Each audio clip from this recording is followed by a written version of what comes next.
What's going on, Port fans? Welcome back to another video on the channel. Today we're going to be talking about Port Adelaide versus Carlton. It's the review for round 18, and well, we haven't done this one for a while, have we? We haven't reviewed a loss for quite some time, and it's bitterly disappointing to be sitting here and talking about a loss that so few, I think, expected, but so many of us probably saw coming. I think once you saw selections and just the feeling after the bye has always just been we're just chugging along at the moment, and it's hard to be consistent for so long. And when you're a team that's still full of some young kids and developing kids, and but also experienced players, and just in a position where you think everything's going all right, and just a little bit of a turn decides to halter your season a little bit, and that's exactly what this game against Carlton was. So I'm just going to sit here for a bit and talk about the game, and let's review Port Adelaide versus Carlton. Yeah, the streak's over, and it's sad. You know, we were sitting there and almost didn't know what losing felt like, and then we get to the game, and a lot of things have now pretty much finished in terms of a streak. We're talking about the winning streak. We're talking about the Marvel winning streak. We're talking about Dylan Williams losing his first game of footy. Ken Hinkley on the bench for the first time has lost a game. It just had a bad feeling about it all week, didn't it? It just had that feeling of Carlton they've set themselves up for getting a big scalp, and they got us. And they got us convincingly, and that's probably the thing that stands out for me is they buried us. 50 points is not something I expected. It obviously damages our percentage. It damages our momentum. We're coming up against Collingwood next week, and it just does nothing that people say it's the loss you needed to have. I don't know, because you have a loss like that, and it just can change everything. I think changing everyone at selections definitely hurt us this week. You probably didn't have to make the unnecessary changes. Although looking at the game, and I've watched it back. I didn't watch it live, but I watched it back, and to see so many just out on their feet, like we just did not have any momentum within ourselves, no motivation to get to the footy, bar a few. Houston was obviously fantastic. Rosie was great. Butters until he went off injured. Just one of those games where you just sit there and you can just tell that we're off, that we're not in the mood. Like we're just not there. We were just mentally checked out for this one. And whether or not we say, we're waiting for Collingwood next week, I don't think that's the case. But it definitely had the feeling of there is bigger fish to fry than a Carlton team that's motivated. They want to make finals, and full credit to Carlton. I'm not going to take anything away from them. I thought they were fantastic.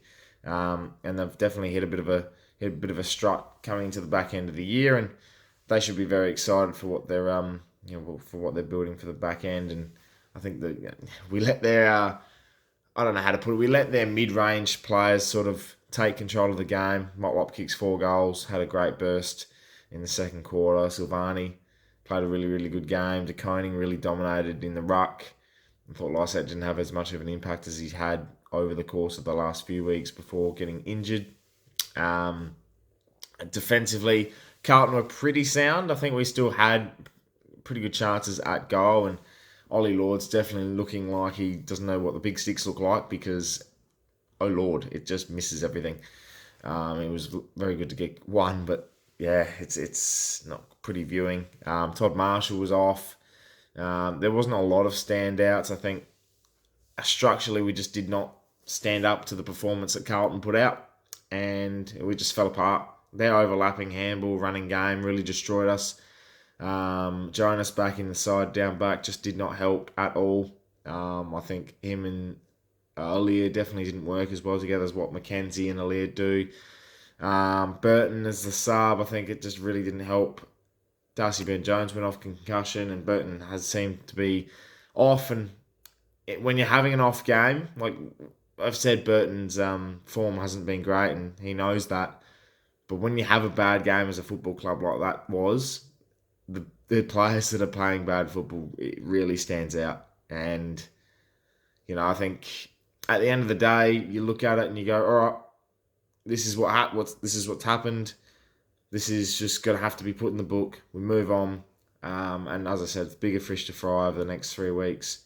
So hopefully, um, that we stand up to that, because and I haven't taken a break in this. I'm just talking my mind with this review. But you sit here now, you lose to this Carlton team that you probably, if you're a good team, you don't lose to. The Collingwoods don't lose. The Geelong don't lose to a Carlton. It's you stand up in these moments, you stand up in the games, and we've come in with a weaker side, haven't looked great.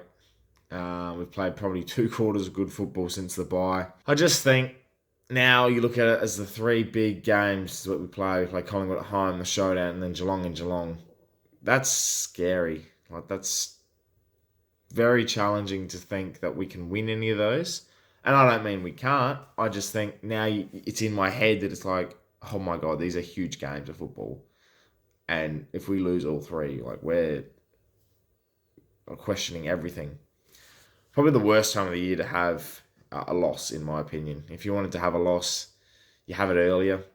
I think the Essendon one would have been a good one to lose, because you come off of that, you beat a Gold Coast Suns outfit, and then you come through and we beat Carlton. We come through momentum for these 3 games, but it's all hypotheticals. It's all envisions of what could happen. And at the end of the day, we just got dominated by a team that's more motivated, looking for a chance to play. They're desperate, Carlton, and that's the way you want to play when you're looking for a spot in the 8. So I'm very impressed by that. Not impressed by us, but at the end of the day, and I keep saying that, but it's we've just come off a 13-game winning streak. No other club's done that this year. I'm going to be more grateful for the fact that this might actually, as I said, this might kick us into stead of, all right, we've had the loss, let's get remotivated, let's go to the end of the year. Or it could derail, all hypotheticals. I've seen a lot of Port supporters losing their mind over social media. And I understand the fact that, we lose a game like that, and it brings back all the PTSD and all the I don't know how to put it. It's really Port Adelaide, the way we lost. And it just brings up all those thoughts back and all the feelings of, all right, we're not as good as we thought. And it really does bring a negative impact around the supporter base and around the football club a little bit. So hopefully it doesn't affect us that much. Hopefully it's just a one-hit loss. And we come out next week against the Pies and do a good job. All right, Port fans, let me know in the comments below your thoughts about this week's game.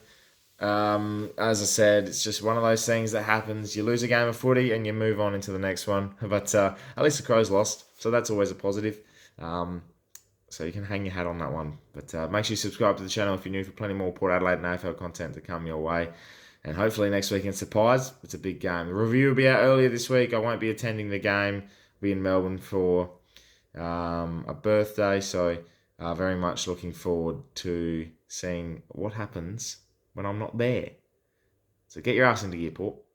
Thank you very much for watching. My name's Anthony, and as always, come fair.